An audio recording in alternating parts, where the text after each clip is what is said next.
Here come all the people. I always want to sing that Beatles song, and then I think Look all at the you. lovely people. Yeah, they are all the lovely people. All right, let's go ahead and get started because we've got some cool stuff going on. Welcome to the Sid City Social Club for Tuesday, April 5th. We're glad you're here. And with that, over to Sid. It's great to see you all. What's new? I feel springy right now here in Massachusetts. It's 60 degrees, which is like almost reasonable. And everybody's really dying for the season to change. Everybody, I know that we've got guys in the antipodes, but they're definitely not looking forward to winter. Well, you might be. Winter might be your favorite time. It's stinking hot in some parts. Here, there's a little bit of a skip in everyone's step because there may be some spring coming, and the buds are beginning to appear, and the crocuses are up in the grass, and nice stuff. Rejuvenation. A bit groggy, and that's because I spent quite a lot of time in the dentist chair today. It's amazing. I have fillings that are 30 years, 40 years old, or a crown 40 years old. And the dentist was like, maybe we should change these. And I was like, okay. So yes, 4 hours in the dentist chair to get all that done. They build it now while you wait. Back in the day, they you know what they do? They shave your tooth down, and then they put a crown on top. And the shaved tooth looks a bit like pyramid. But now they just do it. I guess they 3D print it. I'm not quite sure what they do. I think that might not be 3D printing, but they make it. They make it, and then they glaze it. And so got loads of injections. I just got my mouth back, which is really nice. I can actually hold on to whatever beverage goes into my mouth. They said they gave me a glass of hydrogen peroxide to swill with afterwards because I complained that there was some bitter chemical that they put in my mouth. And they said, swill with this, and I swilled with it. And before they could say spit it out, it just came straight out of my mouth. Anyway, that's disgusting, probably. And I'm taking up lots of valuable birthday time. So let's get cracking. Well, Leah, you're up to follow that. I know that Leia's got a better story for us than being in the dentist chair. So let's do it. I'm glad Sid said it was springy because I wanted to share spring. Oh my goodness, look at that. So this is spring in Japan. It's the cherry blossom season. And I think today is actually peak bloom. I don't think there's a blossom left unopened. Wow, that is beautiful, Leia. That is absolutely stunning. And there's the whole avenue. Wow. And more. Yeah, they're everywhere. Do you think the Japanese gave the idea to the Washingtonians, or they just coincidentally both celebrate the cherry blossoms? The trees in Washington, D.C. were given to Washington, D.C. by the Japanese government. That's what I was wondering. That is just stunning. And what time is it there now? It is a little after 10 a.m. Okay. And it's a work day, so I guess that's why no one's around, which is kind of perfect for us. Oh, and is it called Ohanami, the festival, the period, the blossom period? Yeah, Ohanami is specifically going out to sit under the cherry blossoms, usually with a picnic, maybe with games. Wow. Just they're so beautiful, and they're elderly. They're very elderly trees. The ones. Oh yeah, some of these trees. Yeah, they're looking very old. Yeah, absolutely. Wow, look at that. And this is also the castle ruins. Wow. So there used to be a castle structure here. Unfortunately, it was partially destroyed during the Sengoku period when Japan was a bunch of warring shogun. And then it was later, I think, dismantled during the Meiji period, which is unfortunate. It was just seen as having no purpose, and it was in disrepair. So, right, yeah, that happens to castles. Wow. And what part of Japan are you in? Ooh, can we got wind. Western side of Japan. I'm about 3 hours west of Osaka. Right. I also took some pictures of a few other locations around Japan. I was chasing cherry blossoms during my vacation. All right, so this is just next to a very standard river in my town. The entire river rock is cherry trees. Wow. That is stunning. It goes for kilometers. It follows the entire small river through the neighborhood. Wow. That would be pretty any time of year. It's very shady when the flowers are gone. It's just leaves. It's a nice shady place to relax. Yeah.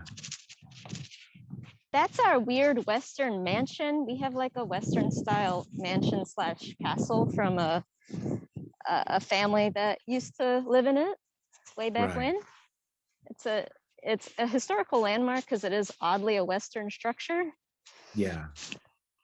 It's so beautiful, and the mist in the hills. I've seen that evoked in so many Japanese paintings. Yeah, it's gorgeous. And I also visited the flower garden, which had different varieties of cherry blossoms. So you can see there are pink ones that are actually quite large. They're very large cherry blossoms compared to some of the white ones. Yeah. They're gorgeous. We had the pink one in our garden back in the UK. My mom really loved cherry trees, so she got different kinds. Yeah, I didn't know anything about cherry blossoms until I got here. I think that, oh yeah, I don't know much about cherry blossoms or cherry trees, frankly. And this was everybody having their picnic at the flower garden. Tons of families. Wow. And then I did climb up. This was in Yonago, which is a smaller town. And I climbed up to the top of their castle ruins, which were much higher than these castle ruins. And you can see Mount Daisen from the top. Wow.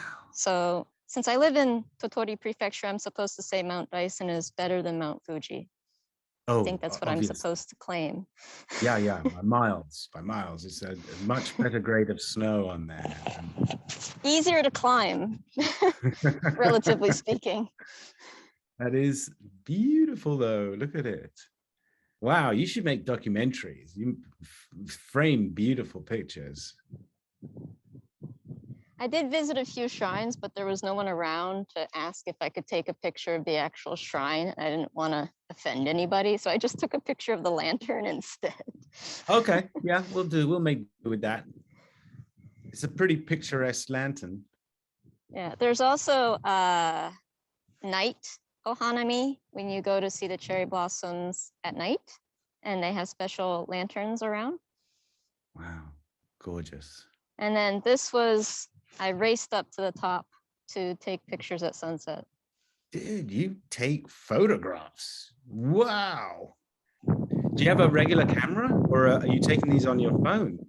That was just my phone. I left my camera behind in the US because it was actually quite old and I should replace it. So this was just my phone.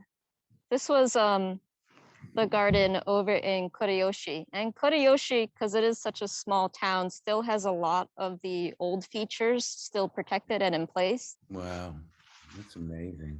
Yeah, that's what I think of when I think of Japanese gardens.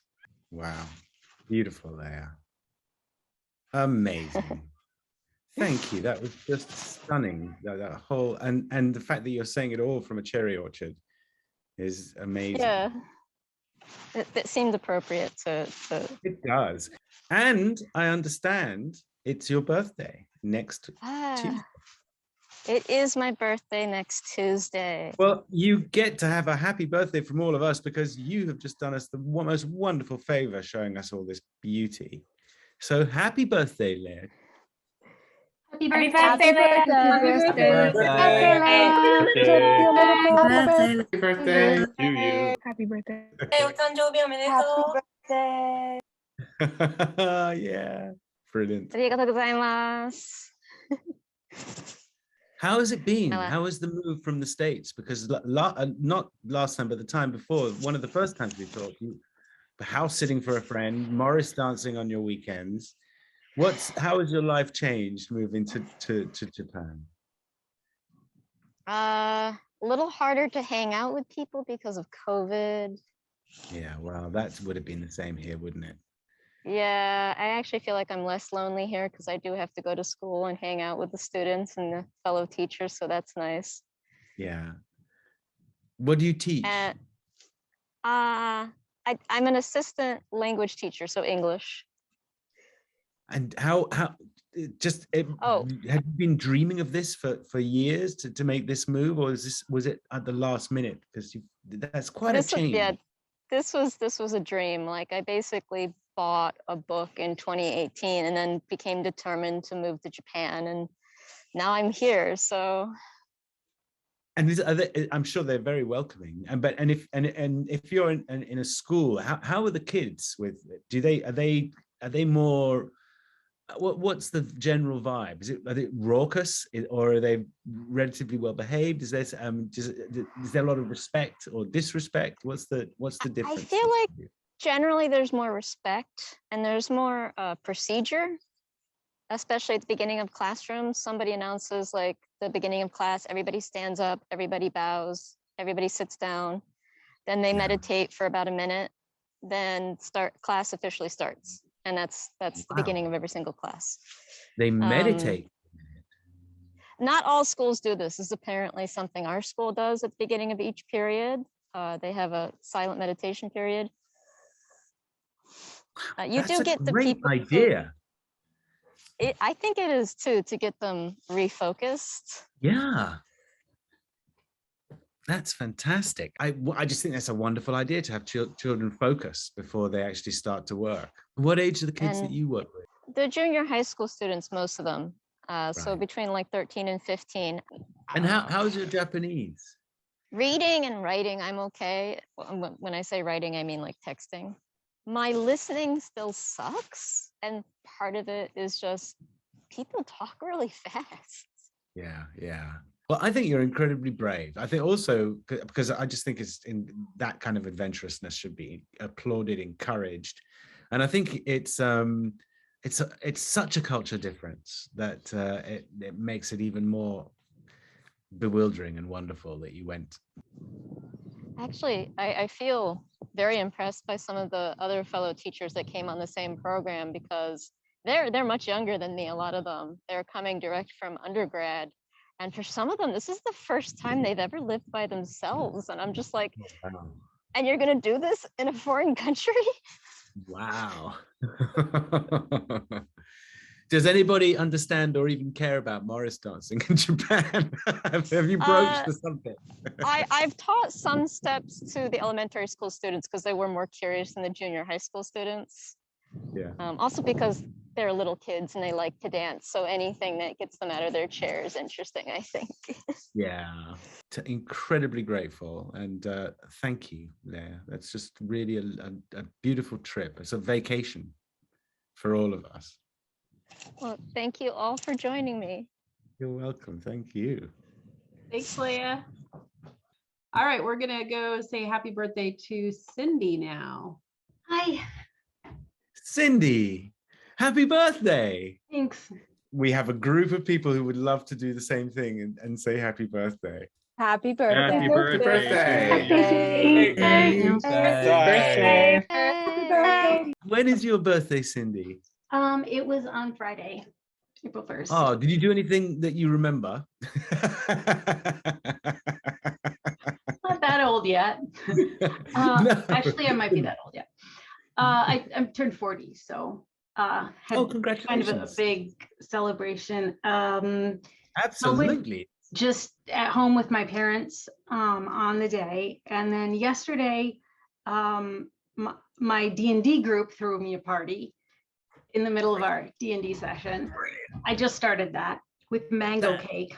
So fantastic. Is that a favorite of yours, or is that just what they sprung on you? I had never had it before, but it's delicious. Can you see the map behind you, or is that a photo? It is not really behind me. Okay, I was wondering because I was going to ask you to show us where you were. That would be really interesting. You're that in that area. Las Vegas. Oh yeah, Las Vegas, absolutely. Occupied territory of the Southern Paiute and Chemehuevi. Okay. Yes, I'm sure that's true too. How long have you been in Vegas? Almost 5 years, I think. What do you make of it? I like it. We came for the weather, and the weather's amazing. On the days when going outside at noon is terrible, going out at 6 a.m. is great. It's right, absolutely. So I had the same feeling. I mean, I'd only spent 3 months in Vegas. Nana did Chicago, the musical, at the Mandalorian Bay Hotel. A very glamorous lifestyle. And we had a Mandalay Bay. No, yes. I like your version better. Yeah. they gave her like a place to live and everything. And, you know, she was always treated like as she should have been.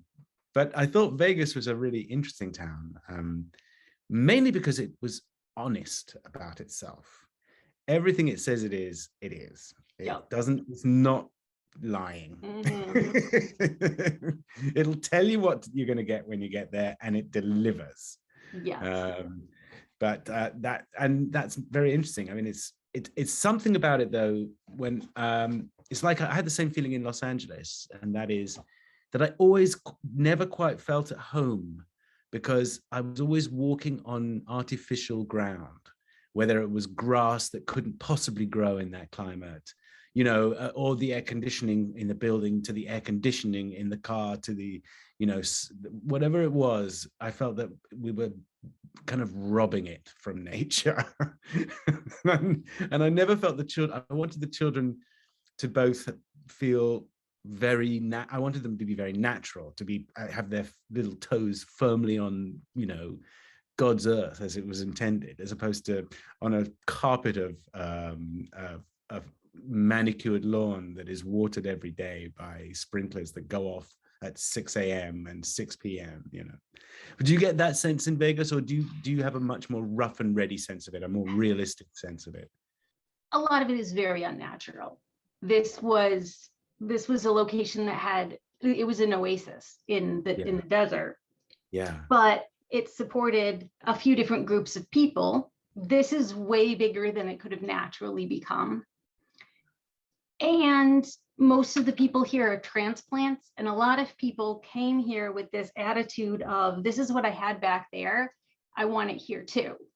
Right. And so we got a lot of, you know, oh, we have to have our lawns. We're gonna import all of our palm trees around here. They are not native. No. When they were introduced, so were scorpions that live, you know, nest in the tree. Yeah. You're enjoying it. Oh yeah. The important thing. I'm guessing you teach. Right now I lead a D&D group. That's really cool. It has kind of consumed my life. A couple weeks ago, I started waking up with no energy to get out of bed. And when I started looking at like the D&D books and just planning the characters I'm building for these people, what adventure, whatever, I would suddenly have energy. So that's what I've been doing pretty much every day for the last couple of weeks, something with that. That is exactly what you should be doing. It's making you well. Are you kidding? Yes. Yes. That's a definite. That's something, you know, that someone would tell you to do if you hadn't figured it out yourself. Kind of makes me wonder though, like the times when I was in school and got into things like this, if there would have been something, if I had had the leisure to discover it, if there would have been something that would have gotten me out of bed. But you're doing great. That's fantastic. Yeah. I mean, and you said that the weather brought you to Vegas. Yes. What's that about? We were escaping winters. You jumped out of the winter into the frying pan, or there's a saying somewhere in there, but I couldn't think of it in a clever way. Yeah, I came here in June, which it didn't occur to me was not the best time. But again, indoors exists. So yeah, so so tell us, for those of us who don't know, and quite a lot of us won't have a clue, is what is D&D? Oh, I know it's Dungeons and Dragons. You as a dungeon master would be jumping out of bed in the morning to try and figure out characters. Yes. And you know, a lot of us have seen it on movies and stuff where there's a dungeon master who's basically narrating a story. There are a lot of different ways to go about it. And you kind of want to find a group that has the same philosophy as you do, or share your philosophy and get everybody on board. Yeah. For me, it's about telling an interesting story. A D&D game went great if 2 years from now, you're telling this other D&D group about this great story that you played out. You're like, once I was playing a game where this happened. Once I played a game where I was the only survivor. I had to sacrifice someone to get out alive. Hey, yeah, I have to do what I gotta do. That's the sort of thing that happened in that season of D&D, all those vampires. And yeah, for me, it's all about telling a good story, and the rules are there. You know, the dice rolling and stuff is there to take some of the decisions out of your hand. Yes. Yeah, so that you can't just say, I picked the lock and I succeed every time. Exactly. That's what's lovely about it. You cannot you can come up. It's an improvised show. Yes. You can come up with certain ideas. You have a vague notion of where you're going to go, but it takes just the roll of the dice to change direction of everything before you can get it back on track again, if you're lucky. So it's quite a talent. It's a bit like being a performer, because you really got to be quick on your feet and be ready to fill in an interesting narrative when something takes a left turn or a right turn, or it goes pear-shaped, as the British like to say. Things get really weird. But as the DM, like, I'm dealing with more than just one set of dice. I have 5 people who could take this in a direction that I didn't expect. And I have to, they were asking me all these questions. And I'm like, oh, yeah, none of that is in this book. The adventures, you can just like buy the whole, here's where it happens, here's what. Oh, you can buy a narrative, pre-made, ready-made narrative. But again, then your players are going to ask a question that it does not answer, and you have to just make up the answer on the spot. So it does sound like you're performing. I mean, that really is what it's like. And do you think it derives from Tolkien? Yes, that's their core is derived from that. I kind of get bored of just those options sometimes, so I've been kind of collecting weird races that you can play. Like, what a great idea! Oh, I love that. I made one of my characters a turtle, which is it's a tortoise but person. It was like, you should be a tortoise. That would fit your character. I like the word turtle. Yeah. I like that. That's really cool. That's actually very, in a weird way, that's very Star Trek, because that's what Roddenberry did. Yeah. Is that he was basically a dungeon master, but he didn't want any of the stock characters, the Tolkien characters. So he went further afield and got a bunch of others. And a lot of those Star Trek, especially the early ones and the Next Generation, were very much D&D, but with random rolls of the dice that happen in different ways. That's really cool. I think that's fantastic. I just think what you're doing is brilliant. You should write. I'm doing some of that. I have a lot of things that I wanted to talk about, so I will have reasons to come back. Let's have a chat about one or two of them. Because I realize I've been doing all the talking. So you go. A couple of months ago, you asked for poetry. And so it's a little bit ties into the whole religion thing. It very much ties into the religion thing. These are poems that I got from that religion that I came from. I am really glad you are doing. To me, they're prayers. I don't think of them as poems, but I'm pretty sure other people call them poems. So, for nothing is fixed. Forever, forever, forever, it is not fixed. The earth is always shifting. The light is always changing. The sea does not cease to grind down rock. Generations do not cease to be born, and we are responsible to them because we are the only witnesses they have. The sea rises, the light fails. Lovers cling to each other, and children cling to us. The moment we cease to hold each other, the moment we break faith with one another, the sea engulfs us, and the light goes out. That's beautiful. That's really beautiful. That is basically human existentialism, isn't it? Yeah. We may do whatever we wish to each other, but the sea will always exist, the light will always fade. It's really amazing. Yeah, and that's been something that I've been focusing on more in my life. The bonds between us are why we're all here, and there's not really any other reason. Yeah, I think that's lovely, and I'm really glad you read those poems. I mean, read those poems.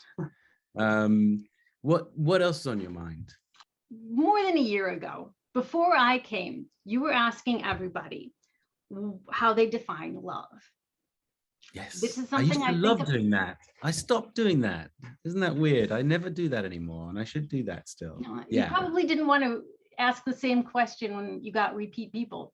I have a lot of thoughts. Yeah. First, new word for probably most people, limerence. It is that feeling when you first fall in love with someone, that feeling of being in love.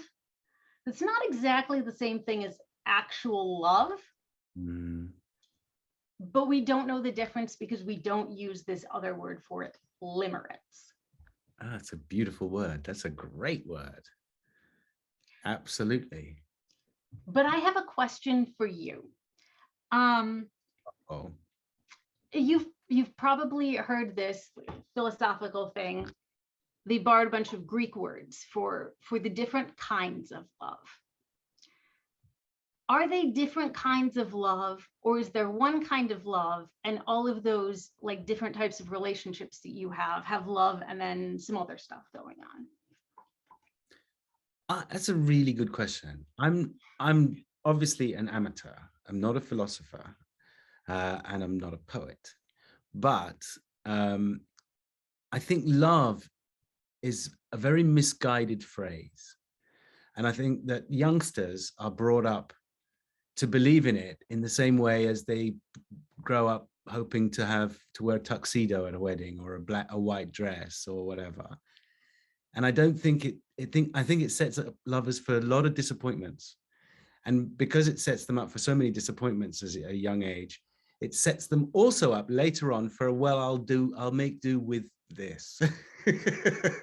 And it all comes from the original misdirection that love is somehow the top of something, a pinnacle, some place you get to. So I agree with the Greeks. There are many words.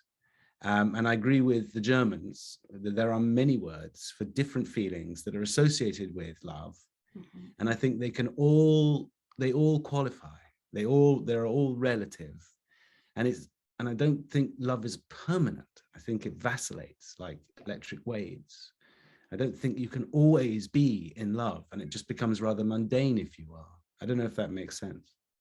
Most people can think of lots of words for war and only maybe 2 or 3 words for love, and one of them will be like. So it's we're really poor for describing that emotion, and it's a beautiful feeling though. It's a wonderful feeling, and I feel it. Try and search for it all the time. For me, I believe that you really have to try hard at relationships, and that you have to want to succeed. So that kind of intimates that you don't want to fail. Yes. And I'm prepared to climb a few mountains in order to get a relationship in the right place. But love is certainly, if nothing else, always performative. It is, if from person to person, it's always performative. But I think you bring up such wonderful points. And I think you've got a lot of people thinking, and that's exactly what you should be doing, exactly what we should be doing. And I haven't been doing it at all for a long time, so I'm really glad you brought all those up. So that's my other goal in life, to be more thoughtful about the way I engage in culture. Yeah, good. That you wake up every day with that fundamental right to change everything if you want to. I have been wrong so often in my life that if I hadn't been able to change my mind, I would be a complete mess right now. Well, thank you for your conversation. I really enjoy that. I'm really inspired by it. Thank you. You're welcome. Thank you, Cindy. Happy birthday. Thanks. All right. We've got a newbie who is also celebrating a birthday, Alex. Oh my goodness. I believe it's Alex's birthday today. It is, yes. Alex, happy birthday. Thank you. Yeah, it's first contact day. I invited Oh, them, but they didn't show up. Oh, well, happy birthday from us. Thank you. Happy birthday. Happy Happy birthday. First time birthday to birthday. you. Thanks. Birthday. Birthday. So what is that frieze behind you?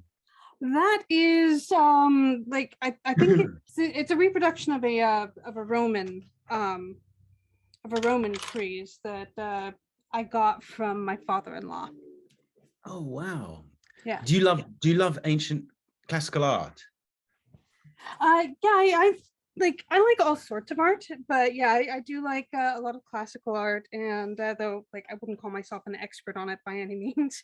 I love the aesthetic of like old oil paintings and old statues, and dark wood and dark leather, stuff like that.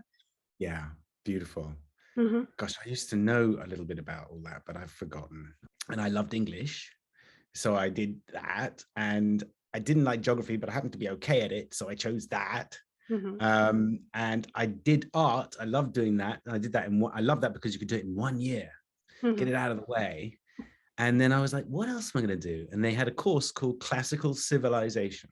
Mm-hmm. And we learned all about the kind of shapes of urn and, all the different things that they made and friezes and the Thucydides and Herodotus and all the historians. So I've got some sort of quasi pseudo knowledge about that stuff, which actually touched since I was 18. Kind of the same with me. I went to like super rural school. Like we had an art class that I just managed to get into that kept shifting it around on years. So it's just like I managed to nail it down once. So like the knowledge I have about classical art is mostly stuff that I have absorbed later in life, like through my experience, like traveling earlier when I was a sailor and just seeing the world, and through self-education for the most part. So like I'm not an expert, but if something like interesting to me, I do try and learn a little bit about it. For this piece though, it was just a gift. I have not really researched its origins. Yeah, no, I get it. You were a sailor? I was a sailor, yeah.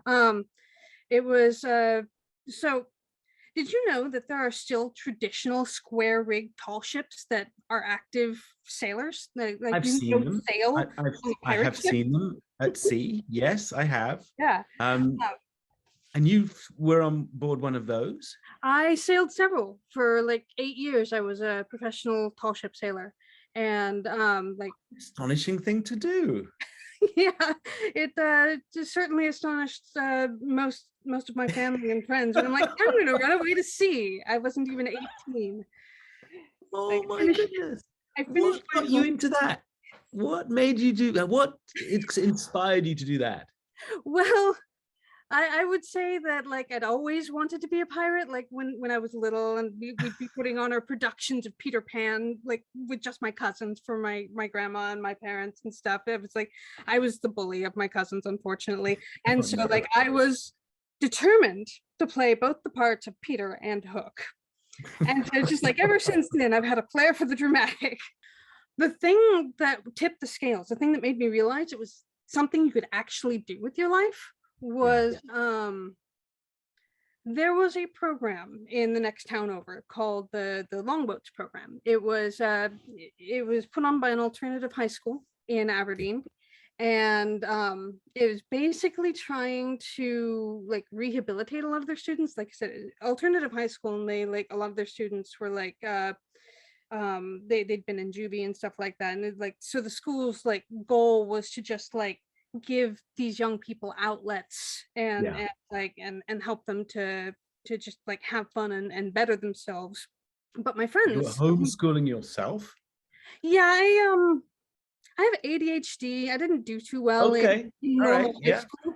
I'm just I- wondering how you do that. You decide on your There were syllabus? certain programs. It was there was the homeschool American school homeschool courses, which was Right. just like for high school at least, you can just like mail in and they mail you the books, and the books guide you on self-study, so you can work at your own pace. So like I started doing that and like actually finished my homeschooling course on my first boat. But yeah, it was It's ridiculous. I've taken some left turns in life. Yes. And like I would say that I am all the better for every single one of them.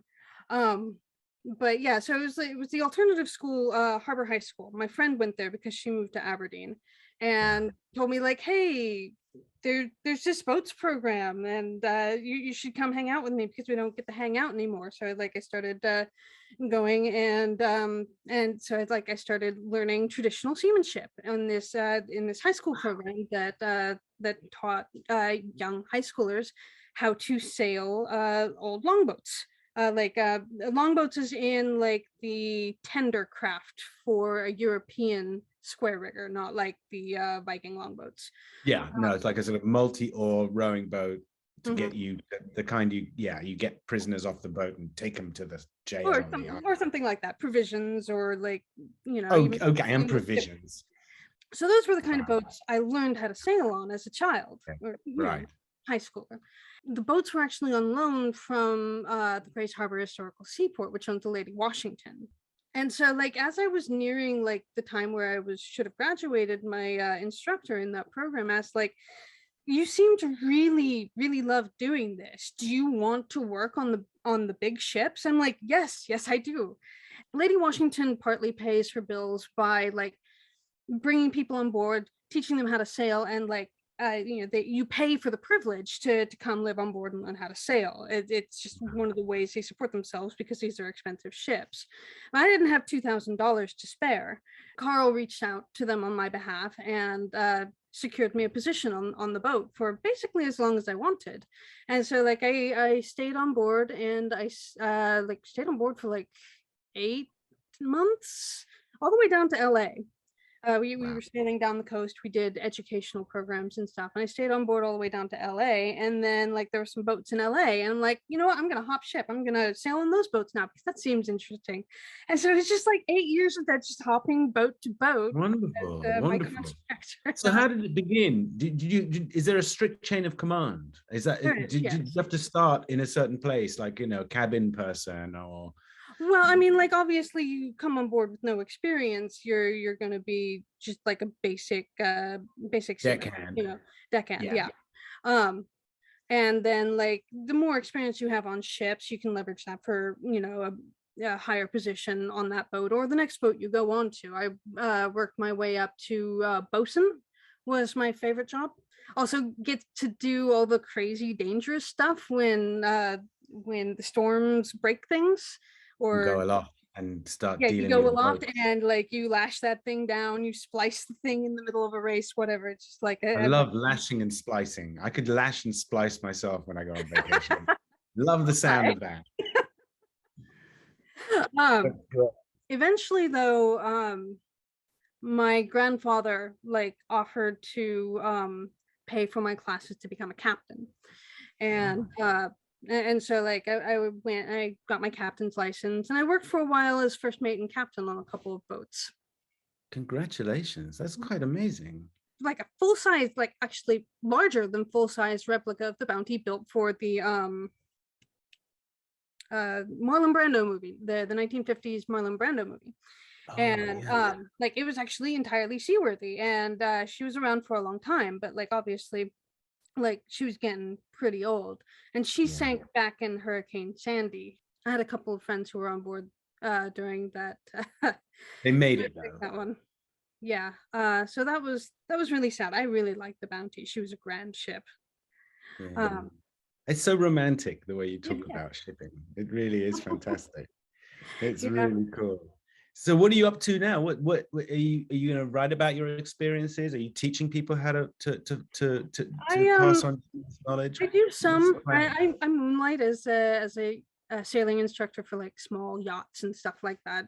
These days, I'm living in Seattle. I married my partner and more or less decided to stay in one place for at least the foreseeable future. Maybe I'll, little bit. actually start sailing again at some point. But for now, like I've got my home here and I'm focusing on art and like the craft work and like basically any hobby that comes my way. It's great. Did I ask you what you're doing to celebrate your birthday? I don't think I did, because you just hijacked me with this phenomenal story about tall boats. I'm not doing anything for my birthday, unfortunately. Well, I mean, I'm hanging out with you guys. Did. My sibling, Sabra, was good enough to sign me up for this slot here, so I could talk to I'm you. really glad you got I it. adore you, honestly. Like I've loved Star Trek as a kid, and like Bashir was always just like he was really. It was very easy to fixate on him as a child because he was so energetic. And like it was very easy to identify with him. And like even now, like Deep Space Nine is still like my favorite Star Trek. And like going back, I'm still like, aw, look at him, baby doctor. That's sweet. I think a lot of people agree with you. I mean, it's I played a character. Yeah. I didn't write him. I didn't invent him, so I can't claim complete responsibility for him. But I was very lucky to play him because I got a chance to do something that I wanted to do, which was try and do what post-adolescent kid arriving in a complex new world, how that how that made them feel. Yeah, right. And that was basically the plan. And then it was sort of open-ended book, and the writers just ran with it once they saw that Garak and I got on well. Oh yeah. They just went, that's what we're gonna do. We're gonna put Garak and Bashir together. You see that scene, how they did that? It's chemistry between those guys. Yeah. Let's run with it. I mean, like obviously we've got Discovery doing like all sorts of queer characters and storylines and stuff like that. And like that's interesting. But like I think we're running afoul of the problem where like the queer characters all have to be perfect cinnamon rolls. And so it's coming off as a little too saccharine, where it's just like the chemistry. That's an interesting take. Well, yeah, I mean, I've heard that before, that they tick too many boxes. There's a reason why I think there's quite a good thing. Even though it can appear to certain people, certainly in the community, as like, this is too much, guys. But for the people who definitely aren't in the community, never would be, but are in the Star Trek community, and are interested in watching the show and are just becoming, and beginning to normalize for them. Whereas a few weeks ago, months ago, years ago, they would have been like revolted by it.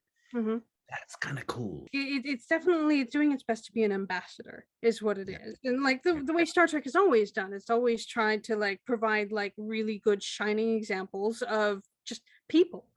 And that's great, but like at the same time, Deep Space Nine was one of my favorites because the people were allowed to be flawed.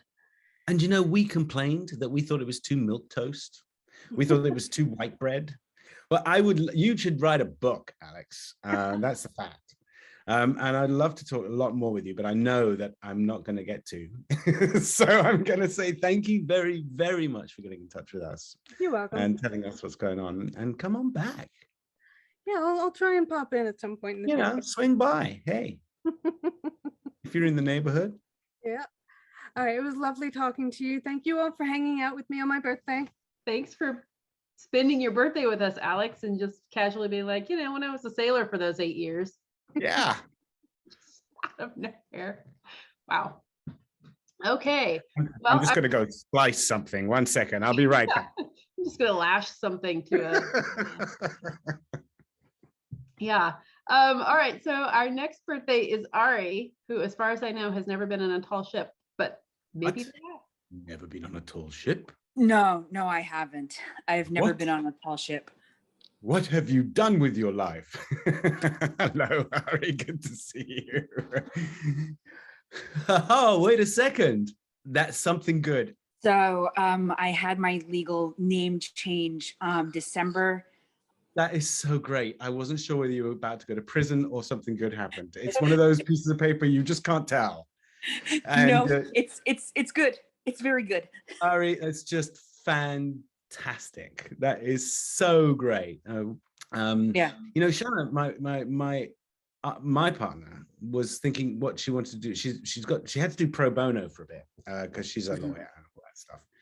And she was thinking what she wanted to do, and what she wanted to do was try and help people who wanted to people in the trans community to change their names, because it's incredibly difficult to do, surprisingly. There is a pro bono group called the Transgender Law Center that actually connects lawyers with trans and non-binary individuals who are looking to do legal cases. Good. Well, thank you for letting us know, because if anybody needs to know where to go, that's where to do it. They send people to lawyers. They have a group online that is specifically to work with the trans and non-binary community. And the lawyer that I'm working with, because the federal government still hasn't passed and still hasn't seen me for my Social Security card change, is petitioning the state of Louisiana to change its way it does things for state IDs, because you can't have a gender neutral marker. Yeah, that's weird. I don't know how you fix this when it's that broke that people can't even be biracial. I mean, that is not possible. No, anything. It isn't. And Trump ended up stripping all of the stuff for the LGBT community. God bless his cotton socks. But I will say the one benefit is that New Orleans kind of bucked the trend. And we actually have a much easier and much lower rate of getting IDs changed. That's amazing. How are you feeling, by the way? Just when you wake up in the morning, like feeling, how you good? Yeah, it's been fantastic. Like 2 years on T has just been phenomenal.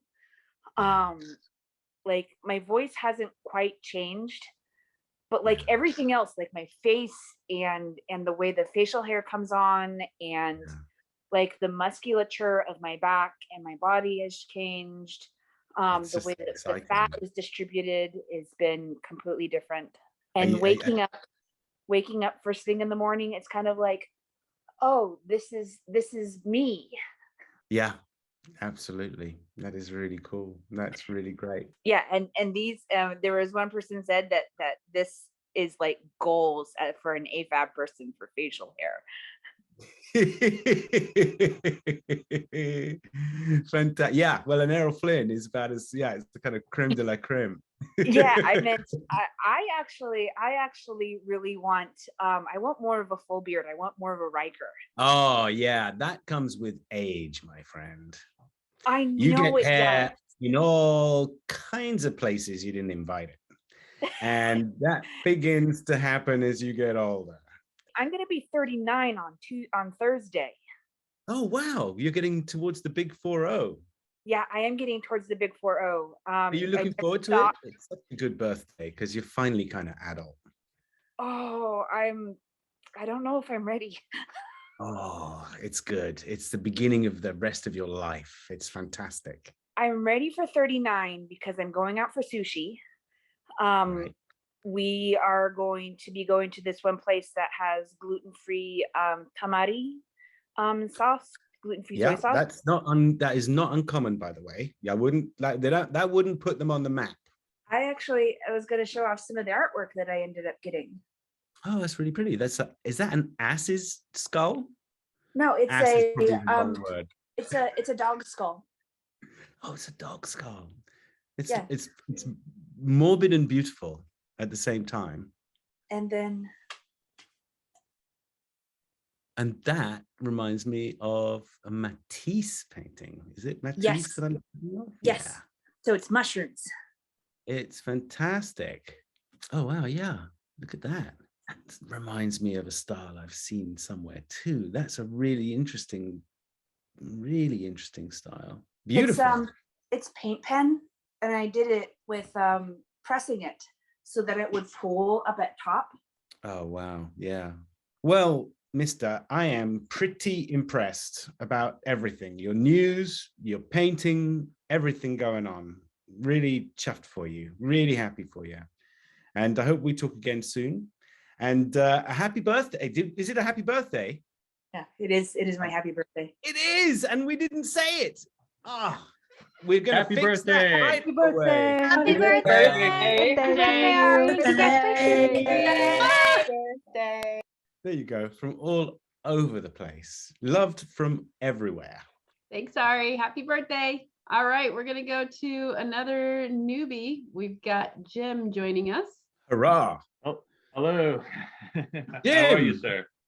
Very good indeed. Lovely to meet you, Jim. You too. You too. I'm new to the party here. I only happen to. Yeah, I know you're getting tired, so I'll talk a little bit here first. No, I'm fine. I got my second wind ages ago. I'm totally good. But it's funny how you run into these things. You know, like a month ago, I've never heard of this Sid Social Club or any of this. You know, I mean, I know who you are, of course. I've enjoyed Star Trek all my life. You know, sometimes Thank more you. than others, but probably for the last 6 years, I've been doing I elliptical every day. I got to be 42 years old, and I'm like, I better start exercising, or I'm never going to start, right? So I'm like, yeah, that's great. My wife's got an elliptical, so I'm like, okay, I'm going to start ellipicaling. But of course, I cannot get on an elliptical and look at a wall and be like, yeah, this is great. I'm enjoying this like crazy, So I'm like, okay, I got to start. You have to do something else. You can't just do elliptical. Yeah, exactly. This is a lot of people fall into this trap. but as so many people have pointed out, both on here and in other places, this is really the way to watch this stuff, especially DS9, where it's a serialized thing. To be able to watch it one after another, and not have to like wait, forever.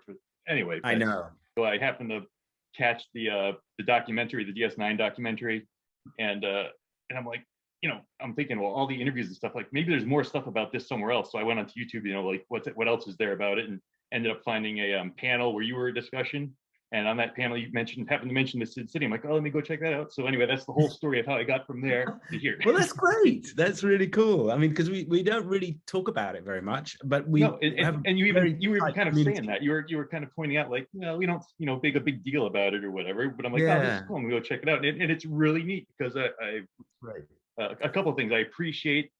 First of all, I've been so having found this, I've been going back and watching, starting from your very first, little Zoom meet like God, this. that must be so weird. But it is kind of funny. It's like, first of all, it's like finding a new series. Like, oh, okay, I'm going to go back and binge this series now. But it is funny because of course, you started this in April 2020, so this is the beginning of lockdowns, and so it's interesting, having watched a bunch of these now, like, what were you talking about? What was everybody talking about when we were getting started? Like, what were the hopes? Like, oh, I hope this is going to be, maybe cleared up by next year. And certainly things didn't go the way maybe in our, but it is funny to go back and watch even just how things have changed. What you and everyone who was on here was talking about. Like a diary. From 2 years ago to now. It's actually really interesting to see.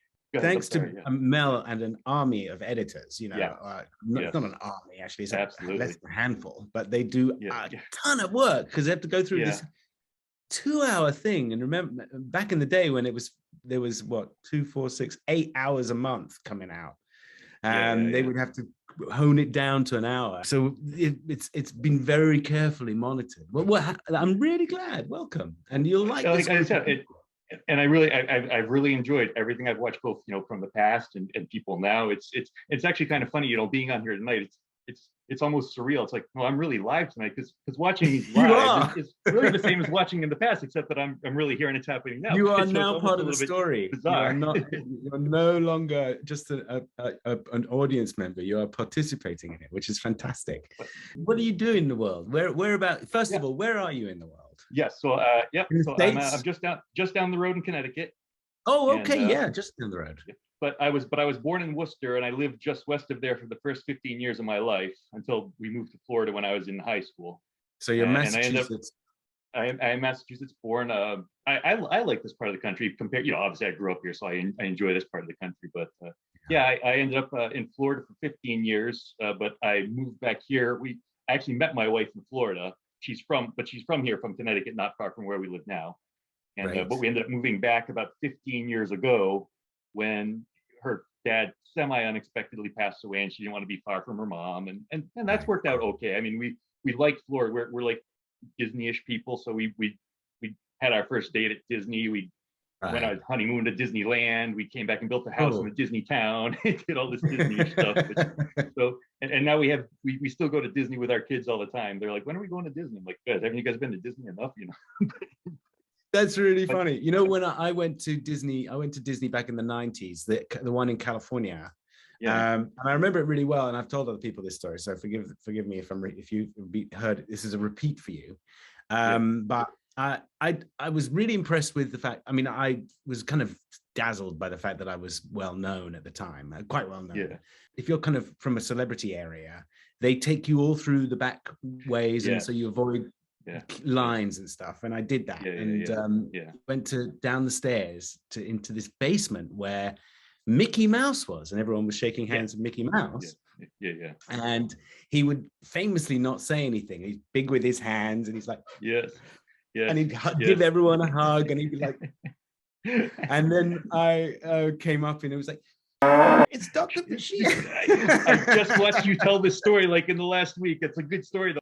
I actually I'm a pilot. I fly out of Bradley Airport actually. So oh wow.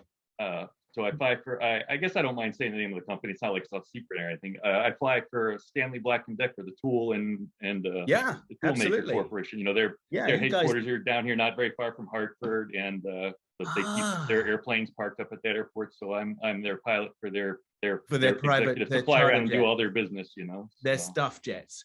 That's a tough job. Here is actually a really good, my boss says, this is the gentleman's club, don't rock the boat. But it's because, you know, I've been doing this now with them for 9 or 10 years. Before that, I used to be a charter pilot, which you might know either from yourself or from others. You know, I've been on 2 private jets in my life, and that's it. But as a charter pilot, you know, here we have, these are people with families, they're doing business, they're doing work, they're not going to the Barbados for vacation. So we go, we do our job, we come home. When I worked in charter for 6 years, that was hard because, you know, that was when my kids were young. I have 2 boys now, they're 15 and 12, but you know, this was, 10 years ago. So little kids, and you're for sale. You're for sale. Your job is to be for sale 24/7. Anytime. You get a call anytime. 2 o'clock in the morning, you need to get to the airport and you're leaving for 7 days. Absolutely. Okay. And that was great for getting experience. That's great if you're a single person with nothing to worry about at home. When you have a family, you want to be with your family and your loved ones. So this job has been the complete opposite of that. You know, kind of relaxing for you. Their families, they don't want to be gone on holidays. They don't want to be gone during summer vacation. They want to do their job and come home. You know, so it's a very, I'm very blessed. I'm blessed. I'm very, very lucky, and I know I'm very lucky. Do you generally fly and land with these guys, or do you occasionally go abroad? Occasionally abroad, obviously not, and everything, not only abroad, but everything's been slow, obviously, for the last couple of years. The last year I went to something really cool, which I never knew I'd do. I went to South Korea, which was kind of neat. Which is actually a very funny story about flying into South Korea. You know, so you were going into whatever airport it was. You know, you look on the little, in all these airports that you fly to, there's charts about what you need to do to go into an airport, right? But there's this little box right near the airport on the chart when you're looking at it, says, be cautious when you're flying around in this area. In other words, it's saying, don't fly over here because the North Koreans might shoot you down, is what it's saying in a nutshell. And so it's kind of funny to be coming in after 11 hours and like, oh yeah, we better be careful about this. Oh my goodness, that is amazing. That is fantastic. So it's a fun career. Yeah, I definitely have had some interesting times, which if I ever get a chance to come on again someday, maybe I'll point out a fun story or something. But we would love that. We would love that. I mean, also we love show and tell. So if you've got like photographs of you and your plane, and I've got a picture of a plane I landed on the highway between Tampa and Orlando one day when its engine quit. So. Oh my goodness, you actually did one of those things, those famous things. Yeah, but I don't know how famous. Maybe it was famous for that moment because it was back in the day. The highways hadn't been expanded. They were very only short two-lane highways on either side, which is crazy between Tampa and Orlando. It's a very busy area.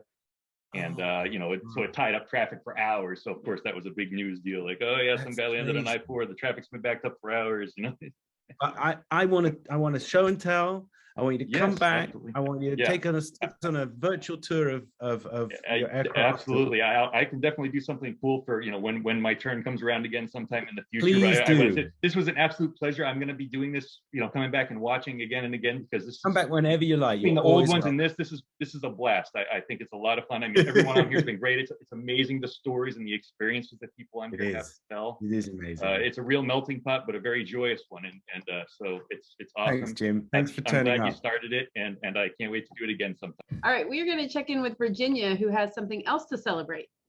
Hurrah! What are we celebrating, Hi, Virginia? Sid. Hi. So hello. I graduated from college a few weeks ago. Congratulations. Thank you so much. Thank you. That's It's, wonderful. oh gosh, it's been such a It ride. must be such a relief not to have Oh, just to have it behind you. That whole oh thing is over. yeah, definitely. It took so long for me to get here. I don't know if like my brain has processed it. Like I don't know.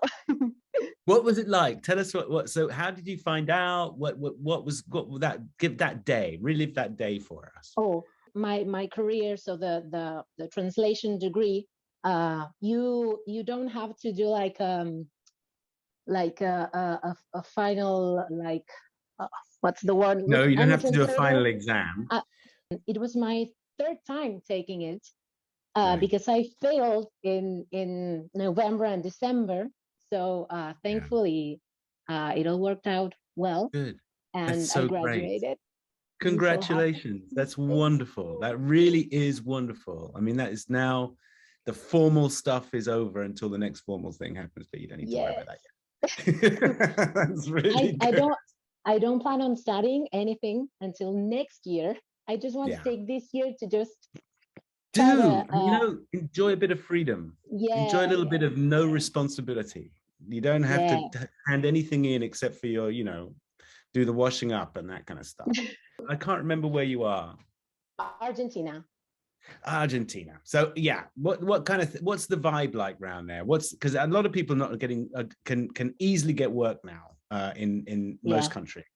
I mean, as long as I'm translating, I want to do anything. I mean, I can technically do anything. I mean, I can because of my degree, I can translate I can work in any field. But I like scientific translation, like but really specific. For example, my mom is a biochemist, and she's given me a few texts that she needed to translate for some presentations and things like that. And so I've had to do a few translations about antibiotics and things like that. And I like those really specific kind of texts to translate. That's among the most important, because I mean, you've got someone writing some scientific text, some empirical thing, and the translator is screwed up, and it's like, no, not kilometers, I know. Can't get those things wrong. Yeah, we sent someone to the moon on that trajectory. Well, that's what it says here. Right. Yeah. Oh, and I mean, sometimes I mean, well, I've got Food Network. Is that's yes? Yeah. Okay. So, but we've got them dubbed in Spanish, and the translations are not that good. Yeah, because I mean, you can tell when translator has been made by someone who has some training, because of certain things. Maybe someone who doesn't know about translation as I do. I mean, I'm very picky, and I try to find every single tiny detail that's wrong about the translation. There seem to be two very, very important strands of translation. There are people like yourself who are very keen on scientific text, literal text. And then there are people who will translate poetry or novels. And and to understand, when you read a German novel or a Spanish novel in Spanish, and then you read the English version, you're like, this is not the same thing. This guy was feeling something different. This is not how it came out here. So do you have an interest in that, or do you avoid that because of that fact that you don't feel that, you don't want to, you can't get that, you don't think that feeling is that easy to do, or it's not authentic, but you want to do something that you feel is authentic because it's, you can actually quantify the translation? Well, I really like that. as I do when I watch TV, I also try to find every single mistake in translated books, which are most of what I read. I love reading, and translated books are like the majority of the things I read. But and I really like that, and I've been trained for that. I've had a subject that was called like literary translation. And so we've been working a lot. And for my final exam, I had to translate a children's poem. And so it was really difficult because I don't like poetry. So yeah, Mel, I've got you. So it was really difficult, but I really liked working with that.